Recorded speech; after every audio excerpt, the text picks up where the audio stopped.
Hürmetli vatandaş, ben sizge vazi bergen idim. Uzundan beri sözlep geldim. Cungo hükümeti Birleşken Devletler Teşkilatı'nın iki parça kanunu imza koygan idi. Cungo hükümeti bunu kaçan icra kılıdır dep sözlep geldim. Şunun münasebetli sizlerge bergen veden boyunca bunun içindeki bir kanun. Mesela kurala hukuk, siyasi hukuk, halkara ahd namusu. Doğrusu da kısaca sizlerge bir leksiya sözleymen. Eğer gerek olsa yana devamlı sözleşim mümkün. O aslet cemi 127 maddelik kelişim, halkara kelişim, halkara ahd-ı-name. Bunu kanda icra kılış doğrusu da koşunca tüzülgen halkara ahd-ı-name bilen koşkanda cemi 53 madde. Bunu tolup çıraylık tercüme kılsak küçük bir kitapçı buludu. Lakin şunun baş kısmı ya kiriş söz kısmı anda birinci ikinci maddelerini vatandaşlar yetkizişte layık taptım. Onda kurala hukuk, siyasi hukuk, halkara ahd-ı-namesi 1966 yılı 12. ayının 16. günü Birleşken Devletler Teşkilatı'nın umumi yığınında ma'qullangan. Kiriş söz. Bu nizam namını tüzüşken her kaysi devletler Birleşken Devletler Teşkilatı nizamnamasıda çıkarılan prensipler asasını insaniyet ailesi azalarına has bolgan kadir kımmet ve yetkeşke özgertişke bolmaydigan hukuklarını etiraf kılış. Dünyavi erkinlikten adalet ve tenişlikten asası işgalligini oyluşur. Bu hukukların insan vücuduga azili has işgalligini etiraf kılıp, halkara kişilik hukuk kitapnamesiga asaslıdır. Fakat her bir kişinin kurala hukuku ve siyasi hukuktan bahremen kılalaydıgan. Xuddi ular her bir adam, yani her bir adam iqtisod, cemiyet, medeniyet hukukudan bahreman bo'lgandek. Ahval aslida erkin insoniyatning kurala hukuku ve siyasi erkinlikten bahreman bo'lib, vahime ve kamsitishdan xalos bo'ladigan erkinlik.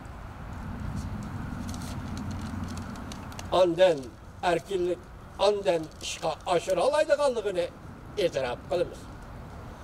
Her qaysi ellarning Birleşken Devletler Teşkilatı'nın nizamnamesi bo'yicha kishilarning huquqi ve erkinligini umumyuzlik hurmat qilishni ilgari surish majburiyati bor ekanligini o'ylashi. Her bir shaxsning bosh shaxsiylik ve o'zi mansub bo'lgan jamiyatga mecburiyeti ve mesuliyeti borligini mushu ahd-ı-namada e'tirof qilingan huquqlarni ilgari surish, yo'lga qo'yish, tirishchanlik ko'rsatish kerakligini to'lib yetib, tuvandagi moddalarga qo'shildi. Birinchi modda kichik birinchi. Birinchi qism, birinchi modda kichik birinchi. Barliq xalqlar o'z taqdirini o'zlari belgilash huquqlar. Meşiyatı kısırıp koyan, barliq xalqlar o'z taqdirini o'zlari belgilash huquqlar. Muşu söz o'ttirg'i chiqish bilan tangli Xitoy hukumati bu qonunga imzo qo'yib bo'libla mamlakat ichida xalqqa degan hukmga boshqa ta'bir berib, millat degan hukmga boshqa ta'bir berishga boshladi. Ko'rdingizmi mayliga? Ben şu vaqtda bu to'g'ri bir kitap yozgan edim. Hozir bu kitap xalqaro tarqalyapti, vatandaşlar gördüm görmedim bilmayman. Xalq, sen bunu boshqa hukm kategoriyasiga elib kirma. Millat, sen bunu boshqa hukm kategoriyasiga elib kirma. Millat aynı vaqtda xalqdir, xalq aynı vaqtda millatdir. Diqqat qiling vatandaş. Nima deydi? Barliq xalqlar, ya'ni barliq millatlarning o'z taqdirini o'zlari belgilash huquqli. Ular shunday huquqqa tayinib, o'zlarining siyosiy o'rnini ixtiyoriy, erkin belgilash huquqli. Demak, sizlar siyasi ornunuzda tanlaş erkinlikiniz var. Hukukunuz var. Handak tanlısınız özünüzde ihtiyari. Hukukluk. Hem de özlerinin iktisadi, ictimai ve medeniyet terakkiyatı erkin izdeniş hukukluk.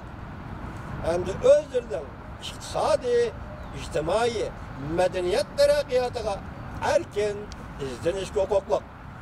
Çıkınca barlı halkla özlerinin maksatları üçün özlerinin baylıklarını ve tabii baylıklarını ihtiyari bir taraf kıldı. Tasavvur kılan hürmetli vatandaş. Özara menfaatiyet güzöz prensiplerine asaslangan halkara hemkarlık ve halkara kanunlara ve bunun hasilatı hesaplangan mecburiyetke ziyan salmaydı. Her kandak ahvalası da bir halkın özünün hayatlık vasıtaları artıp edilmesi gerek. Uyguristan'daki cezalar nesinizi keltirin vatandaş.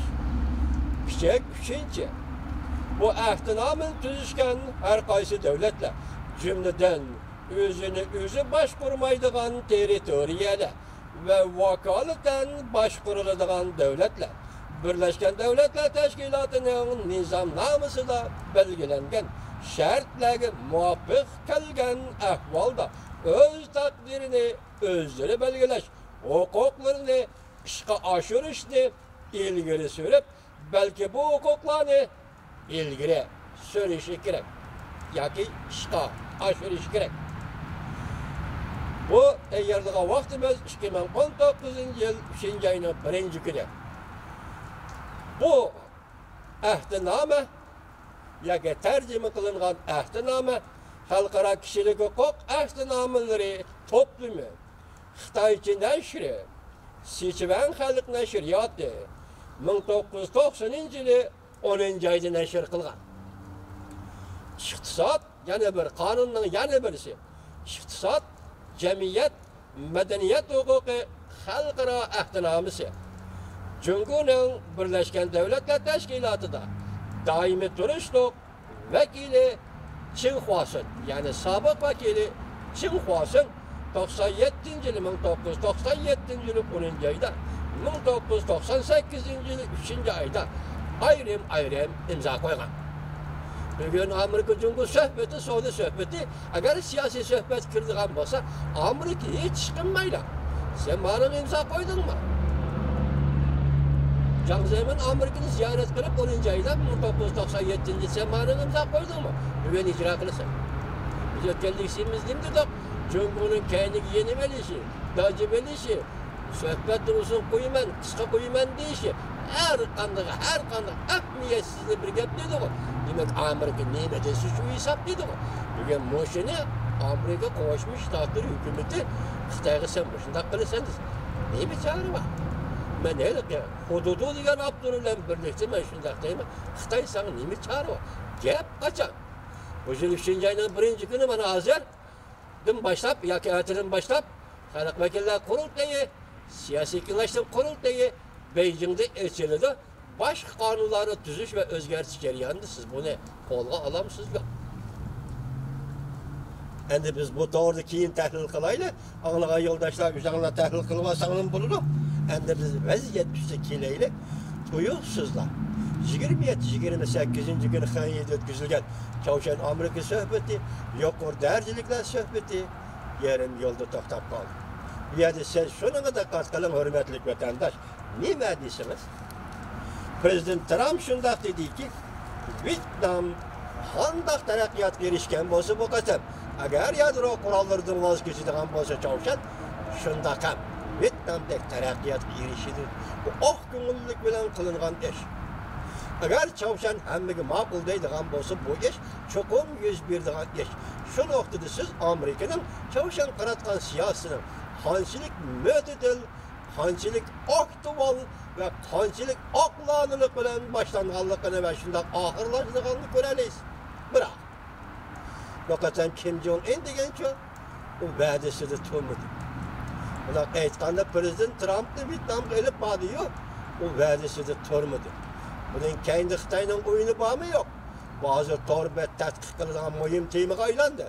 Agar Xitayning bunun kendi oyunu bo'ldigan bo'lsa, u chaqda faqat Amerika Qo'shma Shtatlari bilan Jumhur Xalq Jamhuriyatining munosabati qilning ustida turayotgan shundaq bir paytda, ya'ni ikki davlat kelishimga 3-oy ichida imzo qo'yamiz deyotgan shundaq bir paytda Xitoy agar shu o'yinni o'ynagan bo'lsa, bizdan do'stimiz Xitoyning so'zi bilan aytganda Xitoy hukumati o'zining putiga o'zi palti chopdi. Bu jarayonda mag'lub bo'lgan Chavshanning Kim Jong Un emas. Bu jarayonda mag'lub bo'lgan prezident Trump texmi emas. Bu yerda mag'lub bo'lgan Jumhur Xalq Jamhuriyati va uning raisi va jumhurlik odamlar. Ya Kompartiya hozir boshqatam suhbatda mag'lub bo'ldi deb ko'rsatdi Xitoy. Xitoy nima deydi? Bugungi mavzuning Xitoyning mavzusiga qarang. Xitoy programmasi Prezident Trump bilan Kim Jong Un suhbati mag'lub bo'ldi. Xi Jinping zo'r darajada kuttirib o'tgan kishi bo'lib qoldi. Xi Jinping tavakada kuttirib o'tdi. 2019-yilning 2-28-kuni Xi Jinping, ya'ni shu mavzuning davomi, Chavshanni embargo qilishga buzg'unchilik qilguchi. Yani xalqaro jamiyat Chavshanni embargo qilyapti, Amerika Chavshanni embargo qilyapti. Lekin buningga rais Xi Jinping buzg'unchilik qilyapti deydi Xitoy. Davoman nima deydi? Prezident Trump savdo kelishimi tuzilmamdi, buningga parvoyim palak dedi. Chavshan ayada qoldi, Vyetnamda qoldi, Koreya Pingrangda qoldi. Suhbat tugadi 27-28, lekin prezident Trump qaysi suhbat to'g'risida to'xtalyapti? 3-oyda Jumhuriyat Amerika o'rtasida o'tkazilgan suhbat, imzolaydigan kelishim, qo'l qo'yilgan kelishim to'g'risida to'xtalyapti. Nima deydi prezident Trump? Xitoyning programmasi. Savdo kelishimi Jumhuriyat Amerika o'rtasida tuzilmamdi, buningga parvoyim palak. Demek vaziyat mushu nuqtaga yetib keldi. Bu vaziyatni keltirib chiqargan Amerika emas. Bu vaziyatni keltirib chiqargan hatta Chavshanmi emas. O bir pechka. Bu shaxmat taxtisi gibi quruq. Bu yoqqa o'tkazib qo'yishlar bo'lgan bir quruq. Kim Jong Un emas. Demek mushu vaziyatni keltirib chiqargan sababkor bo'lgan Jumhur o'zi. Demek buni Xitoy nima dedi? O'z palticha pesh dedi. Endi prezident Trump nima deydi? Savdo kelishimi tuzilmamdi. Buningga parvoyim palak. Boj elishni yo'lga qo'yaveramiz dedi. Bu prezident Trumpning bugungi Xitoy programmasi. Xitoy programmasining yangi mavzulari. Vatandosh.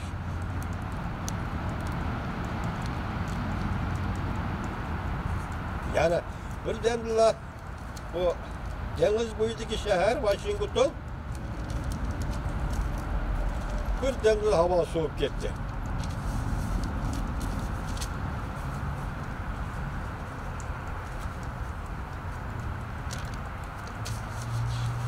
Havo so'vib ketdi, sovuq tushib ketdi yana. Endi yana bir mavzu YouTube'ga bunga diqqat qiling, hurmatli vatandoshlar, nima deydi?